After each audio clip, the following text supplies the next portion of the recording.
Hello, good evening and welcome to the Little Farmer's Farm with me, Guru Mafenda. Now, according to Johnny Cash, the ghost riders rode across the endless skies trying to catch the devil's herd. Yeah, I'm doing the same thing but with weeds. It's a constant train, a runaway train that never stops, that, lads and lasses. See you in a bit. So there's plenty of weeds on this plot, and they've all come up strongly this last week. As you can see, clearly see, they're all over the shop.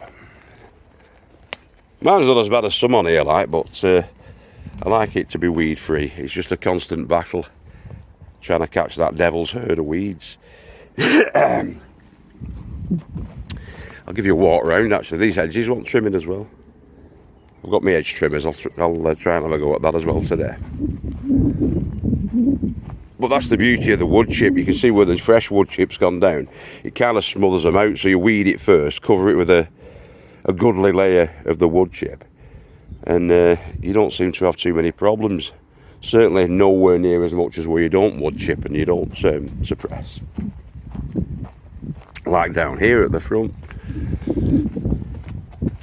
So the hawthorn bushes are there. I'm just taking it on this side. I'm taking out the panels. And I'm going to weed behind here. We may well paint the panels today as well. I'll put some sheets down and we'll paint them. Because I've got the paint there. Hoping it's okay, like.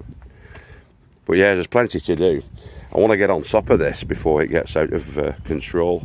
But as you can see down here, you've got the nettles, you've got the bindweed, you've got horses' tails. All behind my fence. So as I say, I'll pull these out. And we'll get stuck in. I need to get some gloves. Now when you're weeding, you're better off really to have sort of like gauntlet style gloves and long sleeves on because of the nettles. But unfortunately I've not got them. But I have got some good sturdy gloves. They're quite cushioned. They might be a bit warm for this environment at the moment, but yeah, you need to protect your hands, and it's a lot less fun when you don't wear gloves, I'll tell you that. So let's get cracking. That's just a big bucket to collect the weeds in. This is an area of about 6 metres, just at the front. I'm going to be sorting out. So obviously the fence panels are removed, and I've cleared all the non-weedy items, such as these, that were sort of stored behind the fence, out of the way, just to give yourself a free run, let the dog see the rabbit. And we're going to go along here. This should take us only about 5 minutes, because believe it or not, these are quite easy to pull up. They just have a big coverage, but once that's out the way, there'll be nothing underneath that. There's your dandelion, your dentadillion, and I've got a bucket, obviously, to collect the weeds in. So I'll crack on. And this is what it's all about.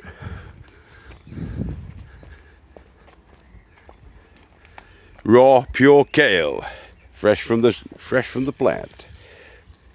Just take one off each kale plant, yeah, and then the other ones will grow through and they'll get thicker. If you take the lower ones off first, it just keeps coming, doesn't it?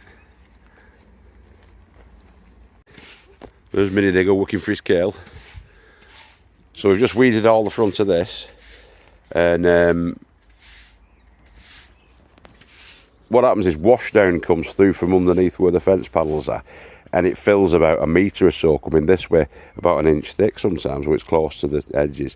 So all that gets scraped away with the hoe and drawn back, and then it gets swept up like he's doing there. And you're left again at the end with a nice clean edge ready for painting, basically. But there's not a weed left in there. I'm going to move on to that side now. Took all the panels out on this side, the lady farmer's side, and I'm going to get into there now and do all the weeding. Wish me luck. Okay, so I've cleared away all around the bases of these hawthorns. We have to leave the hawthorns in because they're a nesting environment for birds that are preyed upon. We have got buzzards around here and red kites. So, and other critters. So they nest inside the hawthorn bushes, the little tweety birds and whatnot. And they are protected by the thorns of the hawthorn bush. So we leave them in. Anyway, I've cleared around underneath here as best as I can. A couple of little bits I've missed there. I'm just going to trim all the hawthorns back and make them neater. And I was using this up here, or at least I was intending to use that hedge trimmer. Unfortunately, I think I've cut it one too many times and it's just not working, and I can't be bothered cutting it one more further time after fixing it, spending 20 minutes fixing it. So I bought myself a battery one. Now, I'm not such a wastrel as I'm just going to chuck it. I am going to sort of try and do a proper job at fixing that back at the house and just use it there. But to use it down here with all the trimming I've got to do down here is just too much of a pain. A complete pain in the arse. So I'll show you what I've bought. So I've invested in this battery job. NMHT 18 lithium, I believe that is the battery type. I've got the box for it somewhere. I got it from, what's it called? Home Bargains. Maybe it is that. NMHT 18 lithium. Hedge trimmer. 18 volt, 45 centimetre hedge trimmer. And of course it wasn't from Home Bargains, it was from B&Q. I went to Home Bargains first because they used to have them in and they were cheaper, but they don't do them anymore. They don't do much in the way of actual like tools, you know, gardening, battery powered or powered tools at all. In fact, they didn't have anything. They just had like your standard analog jobs, you know, the ones that you've got to operate yourself and do a bit of work with. So that's not me. I've not got the time for that. Who's got the time for that? Certainly not me. Right, let's crack on. Now, I'm a lucky boy because I've got solar power by the way of solar panels or photovoltaic panels up on the roof of the tiki hut, which is my shed. And that feeds down into charge controllers and all the rest of it, into leisure batteries, which feed then into an inverter, and the inverter then produces 240 volt, 110 volt, 12 volt, whatever you want. I'll show you. So from the solar panels up on the top of the roof, there's two 200 watt ones. They come and they feed in to that, which is a solar charge controller that feeds out then from that. Oh, so it goes in there and it comes down through that wire, feeds down into the battery, which is down there. It's a leisure battery. I need a couple more of these really, so I can store more through the summertime. That's a leisure battery. And then it comes out from that into the inverter, which is this bad boy, which then feeds the socket, the plug goes in the socket. You switch that over to 1, which charges, and then that goes into that, which charges up your battery for any power tool that you might be using. And I've got 2 sockets there. I'm thinking about getting at least one more of those leisure batteries. I think it's a super bat, that one, a super bat battery. And them leads don't need to be on there. I'm going to have to shift them leads. I don't know who's actually put those leads on there. I'm dropping all my screws. Give it a minute. I believe you've met Dr. Chilton. Gruesome, isn't he? So anyway, we've utilised our new toy and done some trimming. So these are the hawthorn bushes. I've just trimmed them back.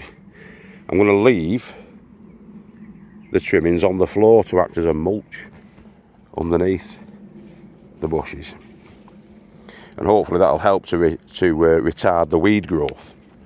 But also, I'm going to be putting on the decorative bark, the same sort of decorative bark that I put into that cage, that brassica growing cage that I built. So the decorative bark, 2 bags of, are going to go over that, and then we'll have about 3 inches of weed suppressant and moisture retention, etc, etc, etc.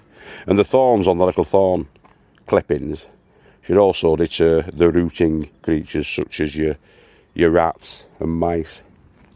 Or they certainly won't be happy about standing on them thorns anyway. So these fence panels are going to be painted tomorrow. I've got the paint there, £9.99. That was from Home Bargains. They're on sale.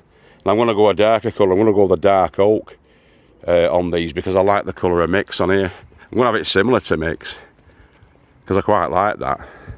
That's Magical Michael Derbyshire from Old MacDerby's farm, and he's our next door neighbour. But I quite like that sort of cream and dark brown, chocolate brown. Looks nice, that. So I'm going to do that on mine. I have got some more paint for doing the tiki hut, but that's the red cedar colour, the tiki hut, which needs to be done. I think that's forest green around the sort of pelmet at the top. But we'll see how we go with it, to be honest. I'm in two minds. I'm always in two minds, me. But I might just go for the chocolate colour. I like it.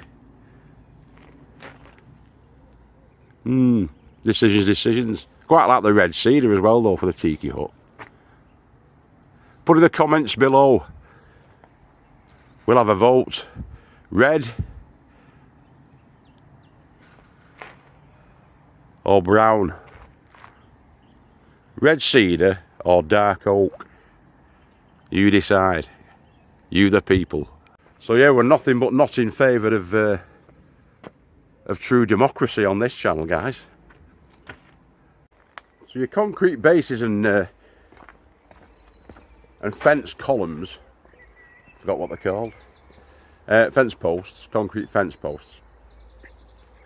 They're classified as like masonry.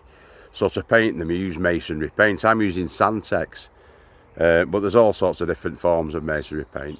I've got the white because that's what I've got. That's what I had in. But I'll just show you what I'm up to now. You just got to be a little bit careful and give it a good coat, a good couple of coats. So hopefully you can see the difference there. I'm not being tight on Joe by not painting his, but I don't know whether he wants it painted white or cream or whatever. It's not. I couldn't get hold of him. I tried ringing before, but I couldn't get hold of him. I was going to do that section for him. If you want me to, Joe, let me know and we'll crack on with that tomorrow. We'll get it sorted for you. But that's up to the boundary line. The boundary between myself and the wise old elf down in Rivendell is there where that fence line is. So I'm dropping it right there where the fence line is, and I'm going to work my way along. But in order so you don't get paint all over the place, what I'm doing is I'm just putting some. I have some damp-proof membrane, DPC, damp-proof course.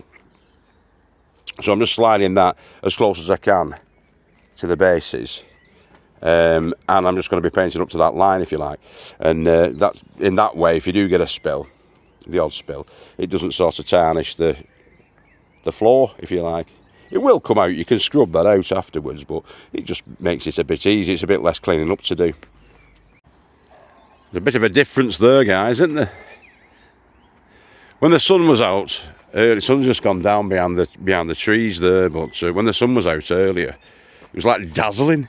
When the sun was directly shining on it, it was like dazzling. So there's the painted version and there's the unpainted. In fact, I'll probably be able to show you a bit better here. Just behind that fence there where Joe's is. Look at that contrast. Absolutely fantastic.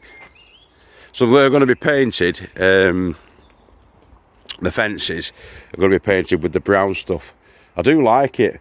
Joe's got Magical Michael's got like a creamy colour, which looks okay. It looks like sandstone, doesn't it? In fact, I think it is sandstone coloured. It looks good.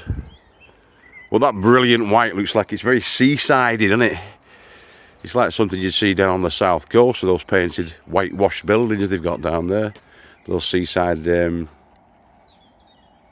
hotels and chalets and, I suppose, people's houses, fishermen's houses and what have you. It's very, very, very vibrant white. I like it. So yeah, more of that tomorrow. More painting and titivations down on the Little Farmer's Farm with me, Guru Mafinda. Peace, love and happy Mondays. We love you all. Saturday night tonight. The 17th, I think it is. The 17th of May. And tonight, I believe that Tyson Fury is fighting Usyk for the unified championship, the unified belts. First time first time since Lennox Lewis. So I might be a bit late tomorrow on the plots, but there'll be plenty going on. Even if I'm sweaty and looking a bit tired. Catch you later, boys and girls. Bye bye. Take care and God bless. Bye bye now.